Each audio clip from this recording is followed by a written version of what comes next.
triumph tragedy of Napoleon Bonaparte. Napoleon I, Emperor of France from 1804 to 1814, was probably the most brilliant military leader of all time. By rising to command of the French revolutionary armies, he extended French rule over almost all of Europe. He was finally defeated in 1814. Before becoming emperor, Napoleon Bonaparte triumphed over battles fought for France in Egypt and Italy. He had an amazing gift of ambition. In fact, he was so obsessed with power that it is said that he actually held military meetings which could have lasted over 36 hours planning an attack. His biggest successes were the Egyptian wars, in which he applied such intelligent military technique that they gave way to the idea that it was Napoleon himself who would shot the nose off the Sphinx. After fighting in other countries, Napoleon returned to France in the middle of the French Revolution, a time of chaotic turbulence. Napoleon immediately saw the need for reform. Quickly, he overthrew the Directory, which at the time was a provisional government of France, and declared himself emperor by actually taking the crown out of the Pope's hands and placing it on his own head. By 1805, Napoleon had established a new Grand Army, which defeated almost every country in Europe by 1813. After most of the battles, France had developed a new enemy, Russia. France had lost control of Russian territory in 1812. To regain it, Napoleon had to defeat Tsar Alexander I's army in Germany. As it turned out, France won the battle, but lost nearly half their men. Finally, Napoleon was outnumbered 2-1 at Leipzig and was defeated. Rather than martyr him, Russia sent him to the British, who then exiled him to the island of Elba, where he secretly planned his return to Europe and defeat the British. After exactly 100 days, Napoleon had gathered up a makeshift army and returned to France in 1815, where he was defeated at the famous Battle of Waterloo, and was exiled one last time by the commander of the British warship, Bellerophon, to the island of St. Helena. Living with only a few loyal friends, he died of stomach cancer in 1821.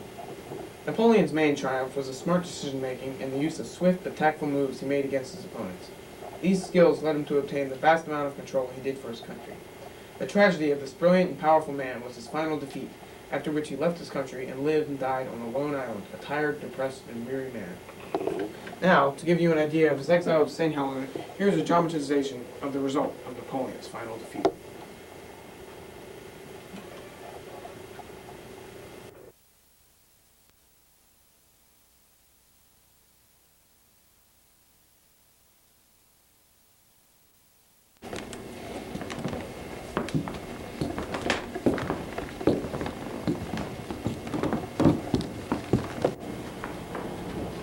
Have a seat, Emperor Bonaparte. You lied to us, Captain Major. You told us your ship was en route to England. Please, Mr. Patron, read this. Out loud. Sorry.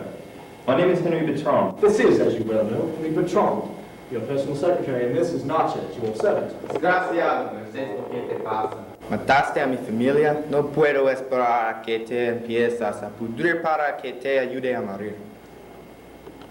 I will now read you the statement.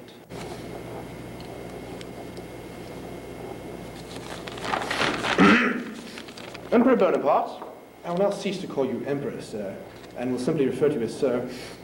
I will now read the statement. Napoleon Bonaparte, by the orders of the country of Europe, and by the alliance of England and France, I, Captain Maitland, Captain of the HMS Bellerophon, hereby carry out the order of your exile to this island of St. Helena for as long as you live. You will have no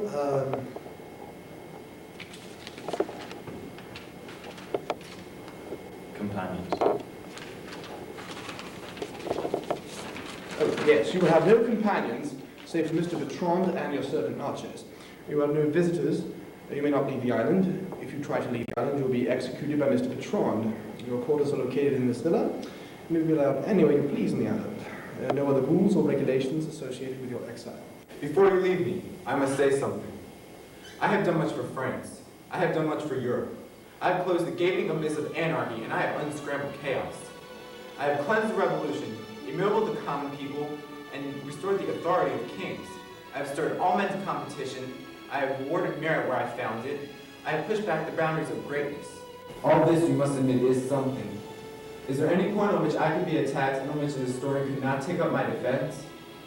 Will it be said that I restricted freedom? He will be able to prove that license, anarchy, and general disorder were still on our doorstep. Shall I be accused of having loved war too much? He will show that I was only on the defensive. That I wanted to set up a universal monarchy? He will explain that it was only the result of circumstances, and that I was led to it step by our very enemies. And my ambition?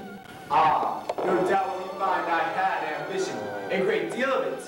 but perhaps the grandest and noblest that ever was, the ambition of establishing and consecrating at last the nation of reason, of the full exercise, the complete enjoyment of all human capabilities. But now I'm finally defeated. But I must die here. Why? To die is nothing, but to die defeated is to die every day.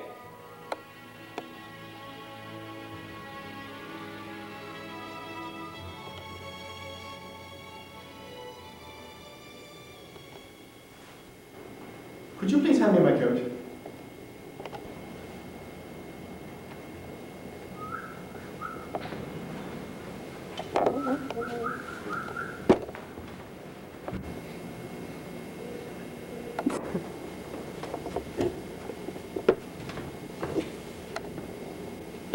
Why, Henry?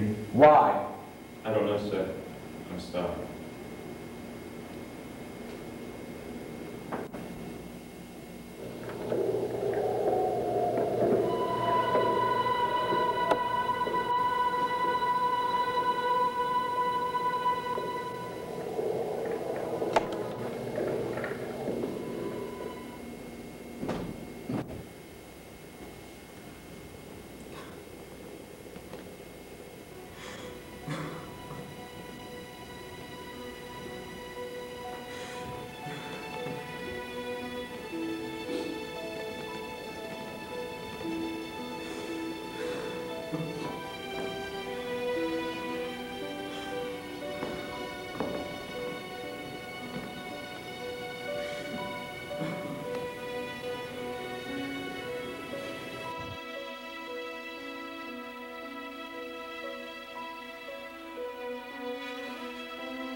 As you can see, Napoleon was truly a man of great brilliance.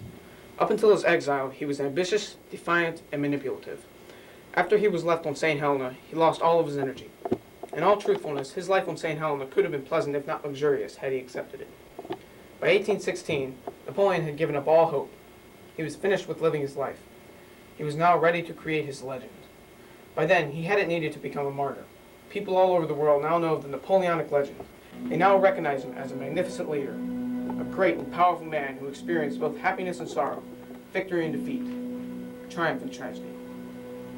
In conclusion, I leave you with this quote by Napoleon. All my life, I have sacrificed everything, comfort, self-interest, and happiness, to my destiny. This is Michael Bartolomeo, and thank you for joining me for the Triumph and Tragedy of Napoleon